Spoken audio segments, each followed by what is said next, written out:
So this will be part one of getting this 1984 Pontiac Fiero back on the road. My dad bought this car like 3 years ago and it's sat in the shed ever since, and nothing's really happened to it. Except last fall I finally decided I wanted to start working on it. So I spent a solid month just every night working on the car. The original engine in it had seized, the 2.5 liter Iron Duke.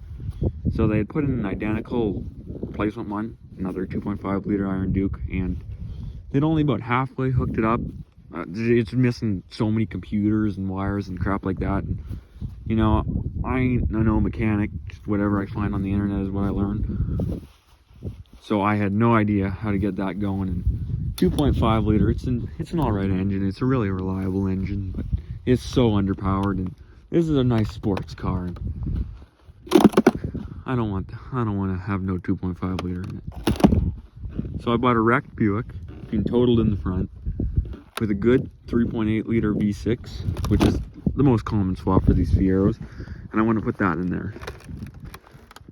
So everything I see online is people putting supercharged 3.8 liters in them. Now this one ain't no supercharged one. It's a regular one.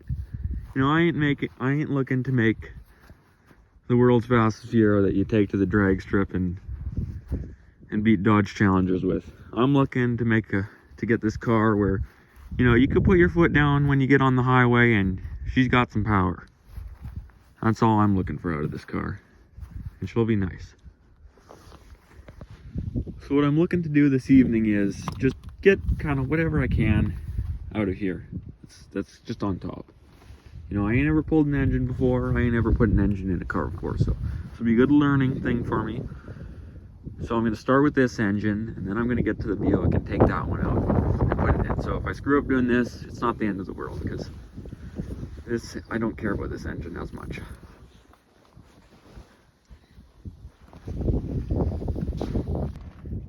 I did get this engine spinning over with the remote ignition switch.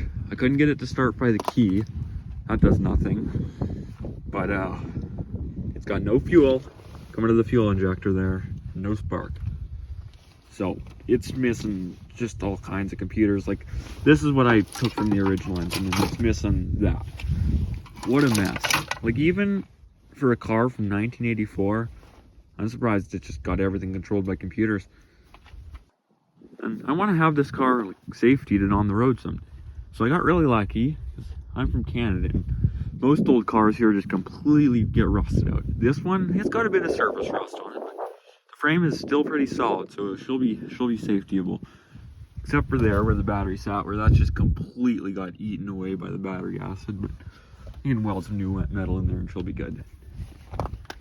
So this is a while down the road after I get the new engine in. So I'm not gonna worry about that yet for future parts. Well, couldn't really record and work on the car at the same time, but I wasn't looking to go too crazy tonight. Just get kind of some of the easy stuff out of the way until we could get the car into the shop there up on the hoist and actually get the engine out. I got the coolant line disconnected, the coolant hose, the fuel line, the fuel return line, some computers that were connected to plug in whatever these things are to the fuel injector, unplugged, and there's something else. Oh yeah, this thing. No idea what that's called, but I got that off. Yeah, it'll be good. This will be a good project. Finally get working on it. Now that the snow is sort of gone. I don't know what winter and spring are doing right now. They're having a fight. And it's really cold out here. I wish I had gloves, because my hands are getting too cold. Otherwise it would probably work for longer.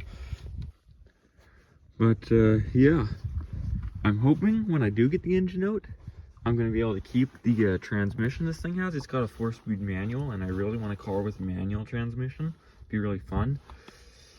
And also, it's really weird. Like, it's a rear-wheel drive car, obviously, but it's got a front-wheel drive transmission, and it's got to have some custom crap in there. It's meant for this car that just be a pain in the ass to customize if I put in a different transmission. So I'm really hoping I can just keep the original transmission and it'll bolt up to the 3.8 liter V6. But yeah, just a very 80s car. Very square, a nice gauge cluster, all that stuff. Manual transmission. Doesn't really work though. I think whatever engages it isn't properly hooked up or something. Whoever had this car previously put in an aftermarket radio. I don't really like that. I kind of wish it had the original radio. So I'll probably swap that out with something a bit better, but it is alright. When I had the battery and all the electronics in the car work, it just doesn't start. So it's an alright radio. But and it's really nice. Like, these things got speakers in the headrests. So yeah, just a really fun 80s car that I really like. But yeah, hope you enjoyed part 1 of this series. Got no idea when I'll put out the next one, whenever I get more work done on it. But yeah, I'm really looking forward to this, getting serious about this car again.